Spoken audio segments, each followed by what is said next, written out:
Bonjour à toutes et à tous, j'espère que vous allez bien. On se retrouve aujourd'hui pour une recette de bœuf aux carottes et à la sauce tomate. Un plat longuement mijoté, très réconfortant pour l'automne et pour l'hiver. Vous êtes prêts pour la recette? C'est parti! Donc on va commencer par notre garniture aromatique. On va venir émincer assez finement 2 oignons et quelques gousses d'ail. Donc moi j'ai mis 5 gousses d'ail, maintenant mettez en fonction de votre goût si vous aimez plus ou moins ça, mais comme on va faire une belle quantité de bœuf carotte, n'hésitez pas non plus à en mettre pour que ça ait pas mal de goût. Donc en fait c'est une recette où je vais vous proposer 2 versions, donc vous verrez à la fin les 2 versions que je fais avec ce bœuf carotte. Donc une fois que vous avez émincé votre ail et votre oignon, on va venir les faire revenir, alors idéalement dans une grande cocotte en fonte, un plat qui puisse aller et sur la plaque de cuisson mais également au four. Donc une fois que votre huile d'olive et votre beurre sont bien chauds, on va venir y faire revenir donc l'ail et l'oignon.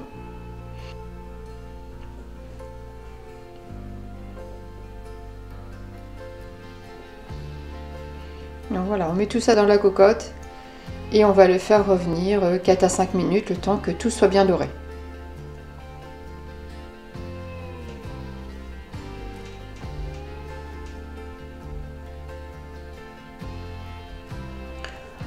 Pendant ce temps-là, on va s'occuper de notre viande. Donc demandez à votre boucher du bœuf à bourguignon, du bœuf à carbonade, enfin voilà, du bœuf à braiser. Demandez-lui vraiment les beaux morceaux. C'est un morceau qui est assez maigre, mais il y a quand même un petit peu de gras et c'est important pour avoir une viande bien fondante et pas avoir quelque chose de trop sec. Mais voilà, votre boucher saura très bien vous conseiller sur quel morceau choisir. Donc on les coupe en assez gros dés et une fois que notre ail et notre oignon sont dorés, on va venir donc y ajouter notre viande.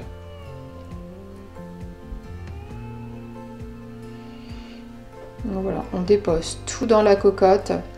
Encore une fois, l'avantage d'avoir une grande cocotte, c'est que tout va mijoter ensemble pendant plusieurs heures. Je vous avoue que c'est une recette alors qui va assez vite à préparer, mais qui est très longue à cuire. Voilà, c'est un bœuf. Vous ne pouvez pas le faire cuire en une demi-heure de temps, c'est pas possible. Donc une fois que vos morceaux de bœuf sont bien dorés, on va venir y ajouter une généreuse cuillère de farine, ce qui va nous permettre de lier notre sauce. Donc on met la farine, on mélange bien tout ensemble pour que chaque morceau de viande soit bien recouvert de farine. Et on va laisser comme ça 1 à 2 minutes pour que la farine ait un peu le temps de cuire.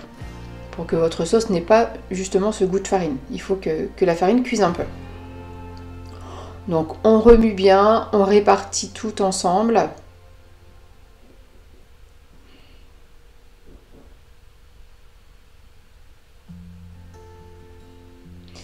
Ensuite, on va venir déglacer avec un peu de vin blanc.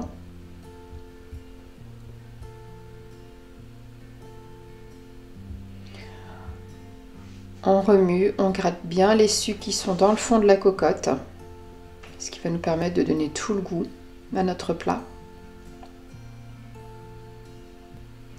Ensuite, on va venir y ajouter du concentré de tomate. Donc là, j'ai environ 100 g de concentré de tomate. Pareil, ça va nous donner du goût, mais ça va aussi aider pour la consistance de la sauce, pour avoir une sauce pas trop liquide. Donc, on mélange, on délaye bien le concentré de tomate.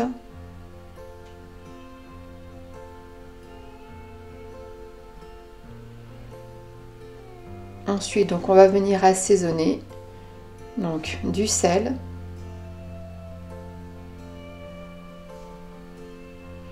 Du poivre et je vais également y mettre des herbes de Provence et du paprika fumé.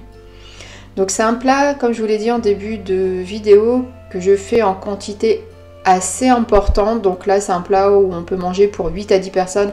Je vous mets toutes les quantités comme toujours en descriptif.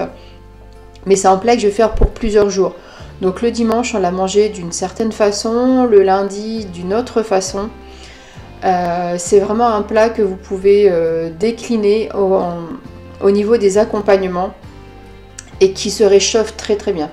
Comme beaucoup de plats avec du bœuf qui cuit longtemps, plus c'est réchauffé et meilleur c'est. Donc n'hésitez pas vraiment à le faire en grande quantité, en tout cas pour plusieurs jours, et après à venir le réchauffer et le décliner.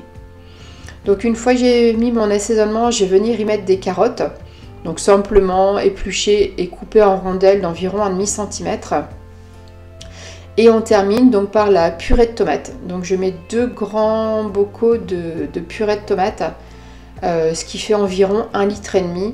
Mais voilà, la sauce va mijoter encore une fois très longtemps, ça va réduire, ça va s'épaissir. Donc vraiment n'ayez pas peur d'en mettre quand même pas mal.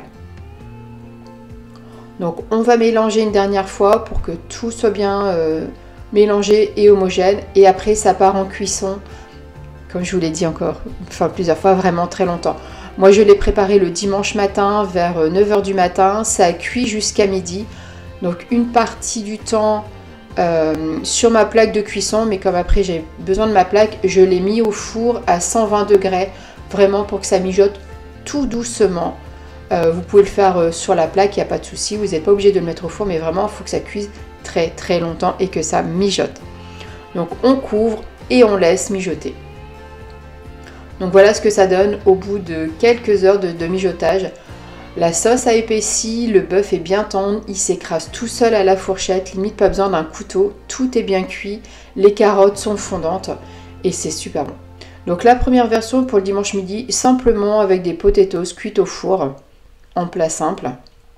Et pour le lundi soir, je l'ai fait en gros en hachis parmentier, donc avec simplement une purée maison, gratinée et une petite salade. Donc voilà pour cette nouvelle recette de bœuf aux carottes tomates. J'espère que cette nouvelle recette vous a plu. N'hésitez pas à me dire en commentaire ce que vous en pensez. Et nous on se retrouve bientôt pour de nouvelles aventures gourmandes. Au revoir.